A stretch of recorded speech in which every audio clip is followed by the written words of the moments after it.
मावळ तालुक्यात मोठी दुर्घटना घडलेली आहे। कुंडमळा या ठिकाणी इंद्रायणी नदीवरील जो पूल होता तो वाहून गेल्याची घटना आहे। यामध्ये 20 ते 25 जण वाहून गेल्याची भीती देखील व्यक्त केली जाते। तर 4 जणांचा मृत्यू झालाय। यामध्ये लहान मुलाचाही समावेश आहे। मृतांचा आकडा आणखी वाढण्याची शक्यता वर्तवते येते। तर रविवार असल्याने या परिसरात पर्यटकांची मोठी गर्दी झाली होती। तर हा जुना पूल असल्याने वाहतूक बंद देखील होती। मात्र काही तरुणांनी या पुलावरून दुचाकी नेल्याने ही घटना घडल्याचं कळते। दुपारी 3:30च्या सुमारास ही घटना घडली आणि त्यानंतर स्थानिक पोलीस प्रशासन आणि एनडीआरएफच्या पथकाकडून या ठिकाणी बचाव कार्य सुरू आहे। तर मृतांच्या नातेवाईकांना 5 लाखांची मदत जाहीर करण्यात आलेली आहे। तर जखमींच्या उपचाराचा खर्च सरकार करणार आहे।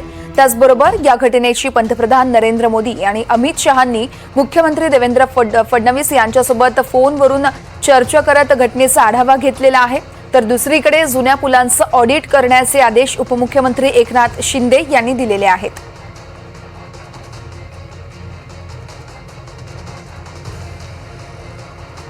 या संदर्भात अविनाश पवार आमचे प्रतिनिधी या घटनेसंदर्भातली सविस्तर माहिती आपल्याला देत आहेत। अविनाश, आपण पाहतोय अत्यंत दुःखद अशी घटना आहे। 4 जणांचा यामध्ये मृत्यू झालेला आहे। आताचे ताजे अपडेट्स काय कळतायत त्या घटनेसंदर्भात? वर्षा, ज्या पद्धतीने दुपारी ही घटना घडली 3:30 वाजता, त्यानंतर रेस्क्यू ऑपरेशन हे तातडीने या ठिकाणी सुरुवात करण्यात आलं। हा जो लोखंडी पूल होता, या लोखंडी पुलावर जी गर्दी जमली होती त्याच्यानंतर हा लोखंडी पूल तुटला आणि याच्यामध्ये खाली जो पाण्याचा प्रवाह आहे या ठिकाणी सगळी लोक पडली। त्याच्यामध्ये तातडीने जे स्थानिक नागरिक होते त्यांनी बचाव कार्य सुरू केलं।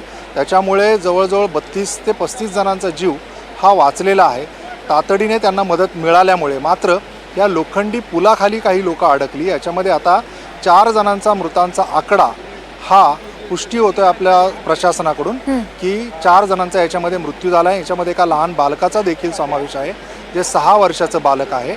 या मृतांची नावं ही अद्याप स्पष्ट झालेली नाहीत, मात्र ती लवकरच आता हॉस्पिटलमधून आपल्याला मिळतील। मात्र या ठिकाणी आपण पाहतोय की ज्या पद्धतीने इथे जे कुंडमळा म्हणजे एकूणच हे कुंडांचं सगळं खडकामधला भाग आहे, त्याच्यामधला हा प्रवाह आहे पाण्याचा। आता याच्यामधून काही 2 ते 3 लोक पुढे वाहून गेल्याची शक्यता देखील वर्तवण्यात येत आहे। त्यामुळे आता तूर्त जरी आता इथे बचाव कार्य हे थांबवलं गेलं असलं तरी देखील उद्या सकाळी पुन्हा एकदा इथे हे सगळं बचाव कार्य सुरू होईल असं सांगण्यात येतंय। या सगळ्या पुलामध्ये अडकलेल्या दुचाकी देखील आपण पाहू शकतोय। या सगळ्या याच्यामध्ये जे काही नातेवाईक आहेत ते नदीच्या दुतर्फा जमले, त्यांनी आक्रोश केला कारण त्यांचे नातेवाईक याच्यामध्ये अडकलेले होते। यामध्ये किती लोकांचा आता मृत्यू झालाय याची स्पष्टता 4 जणांचा आकडा जरी असला तरी देखील प्रवाहामध्ये काही वाहून गेलेत का किंवा मिसिंग काही लोक आहेत का, तर प्रशासनाकडे अशा 3 मिसिंगच्या कंप्लेंट ह्या आलेल्या आहेत। त्याच्यामुळे 3 लोक ही पुढे वाहून गेल्याची शक्यता आहे आणि प्रवाह हा तसा अजून वाहताच आहे।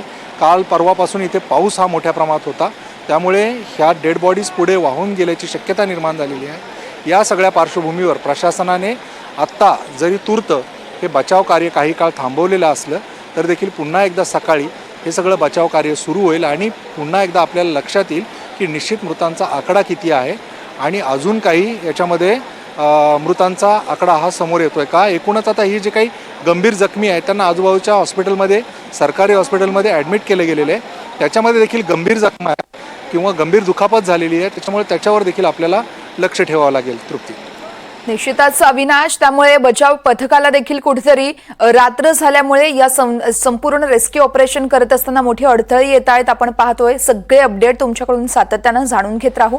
तुर्तास धन्यवाद दिलेल्या माहितीसाठी। आपण पाहतोय ही 3 दृश्य आहेत। मावळमध्ये पूल कोसळला, त्यानंतर बचाव कार्य सुरू झालं, एकाला वाचवण्यात यश आलेलं आहे। तर 20 ते 25 जण वाहून गेल्याचं दुसऱ्या दृश्यांमध्ये आपण बघू शकतोय। तर अजूनही बचाव कार्य सुरूच होतं आणि आता आलेल्या माहितीनुसार आता बचाव कार्य हे थांबवण्यात आलेलं आहे। नदीचा प्रवाह देखील मोठ्या प्रमाणात आहे, त्यामुळे बचाव कार्यामध्ये मोठे अडथळे येत आहेत।